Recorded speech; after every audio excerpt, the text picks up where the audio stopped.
ಹಳ್ಳಿಯ ಹೃದಯದ ಪ್ರೀತಿ. ಸುಂದರವಾದ ಹಳ್ಳಿಯೊಂದರಲ್ಲಿ ಲೋಕೇಶ್ ಎಂಬ ಸರಳ ಹುಡುಗನಿದ್ದ. ಅವನು ರೈತನ ಮಗ. ಬೆಳಿಗ್ಗೆ ಹೊಲಕ್ಕೆ ಹೋಗುವುದು, ಸಂಜೆ ಹಳ್ಳಿಯ ಮಕ್ಕಳಿಗೆ ಪಾಠ ಹೇಳುವುದು ಅವನ ದಿನಚರಿ. ಅದೇ ಹಳ್ಳಿಯಲ್ಲಿ ಸೀತಾ ಎಂಬ ಹುಡುಗಿ ಇದ್ದಳು. ಅವಳು ಹೂವಿನಂತೆ ಮೃದು ಮನಸ್ಸಿನವಳು, ಶಾಲಾ ಶಿಕ್ಷಕಿಯಾಗಬೇಕೆಂಬ ಕನಸು ಹೊಂದಿದ್ದಳು. ಪ್ರತಿದಿನ ಬೆಳಗ್ಗೆ ಕೆರೆಯ ಬಳಿ ನೀರು ತುಂಬಲು ಸೀತಾ ಬರುತ್ತಿದ್ದಳು. ಅಲ್ಲಿ ಲೋಕೇಶ್ ಅವಳನ್ನು ನೋಡುತ್ತಿದ್ದ, ಆದರೆ ಮಾತಾಡುವ ಧೈರ್ಯ ಅವನಿಗೆ ಇರಲಿಲ್ಲ. ಸೀತಾಳಿಗೂ ಲೋಕೇಶ್ವಿನ ಸರಳತೆ, ಸಹಾಯ ಮನೋಭಾವ ಇಷ್ಟವಾಗತೊಡಗಿತ್ತು. ಒಂದು ದಿನ ಮಳೆಯಾದಾಗ ಸೀತಾ ಹೊಲದ ದಾರಿಯಲ್ಲಿ ಸಿಕ್ಕಿಹಾಕಿಕೊಂಡಳು. ಲೋಕೇಶ್ ಓಡಿಬಂದು ಅವಳಿಗೆ ಸಹಾಯ ಮಾಡಿದ. ಆ ಕ್ಷಣದಿಂದ ಅವರ ನಡುವೆ ಸ್ನೇಹ ಆರಂಭವಾಯಿತು. ದಿನಗಳು ಕಳೆದಂತೆ ಸ್ನೇಹವು ಮೌನ ಪ್ರೀತಿಯಾಗಿ ಬದಲಾಯಿತು.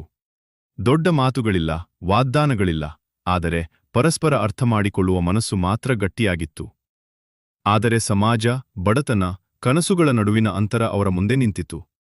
ಲೋಕೇಶ್ ತನ್ನ ಜೀವನವನ್ನು ಸುಧಾರಿಸಬೇಕೆಂದು ಕಠಿಣವಾಗಿ ಕೆಲಸ ಮಾಡಿದ. ಸೀತಾ ತನ್ನ ಓದನ್ನು ಮುಂದುವರಿಸಿದಳು.